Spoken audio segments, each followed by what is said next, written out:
Oh shit! Oh shit!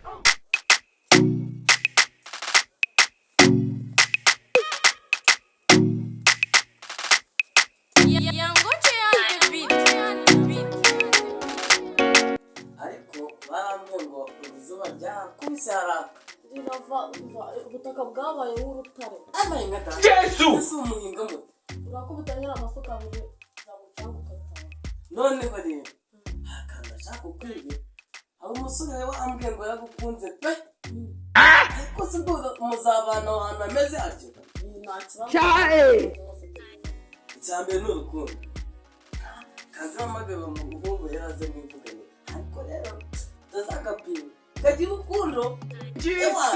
abarangakura ariko ntabwo ari agakurimo halo Hello.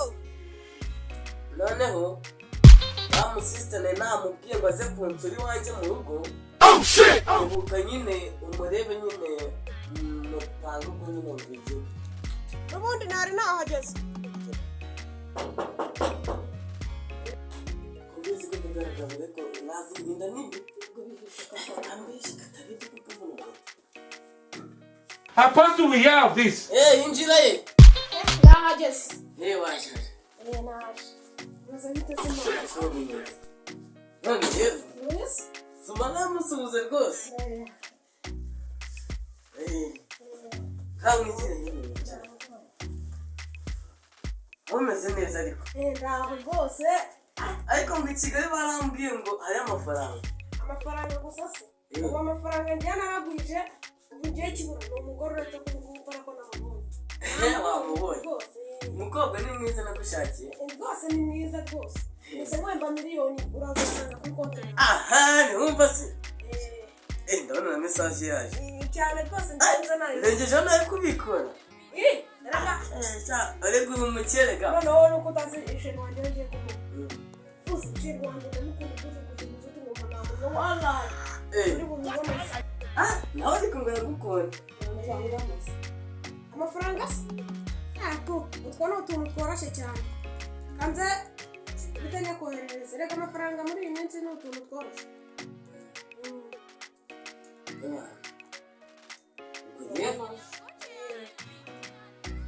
kamuga muganire ubwo nyine yaje Sawa? Katuganize. None se shema amakuru y'iminsi se? Biragenda. None se tutambwiye akazina kawe? Nita Ishimwe. Ishimwe? Nanjye nitwa Jide. wakorera gaheze Nakora Kigali kwa Hanuza. Ariko buriya wumva bosi wanjye ufite amafaranga menshi cyane.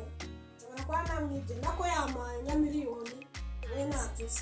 wayebye birangiza n'ubundi Bosi wanjye njye ntabwo ngenge niba bosi wanjye se bosi wanjye ni umukire miliyoni nawe ukizi. Ntabwo ngenge niba biragaragara ko ndi umwana mwiza. Urumva ko njye batakora akantu ko kwiba. bose wamusakorera Bosi wanjye se uretse ko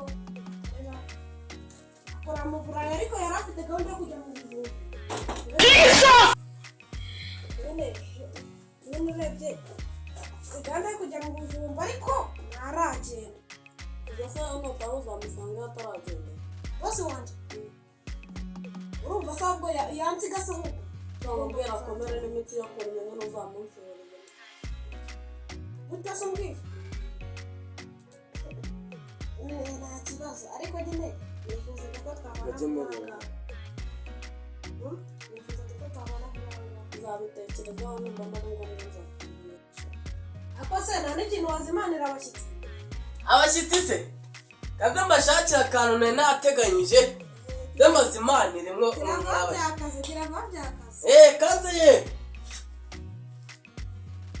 we none se byagiye Jesus is namwe Lord! mu ndebe rwose nanateganyije umugati n'ikivuguto nyine nk'uko abageni iyo bagiye gusaba baza bakarya bakanywa n'amata wabiteganyije urangije urabyiriye oya ntabwo nabiriye rwose ubu ni za mbeba zaha rwose ahubwo ubwo wasanga nta n'ibyo yari afite oya nari mbifite rwose ntabwo nabikora abashyitsi abantu banjye b'iki gihe rega muri njyajya imbeba irarya ikoza n'igikombe.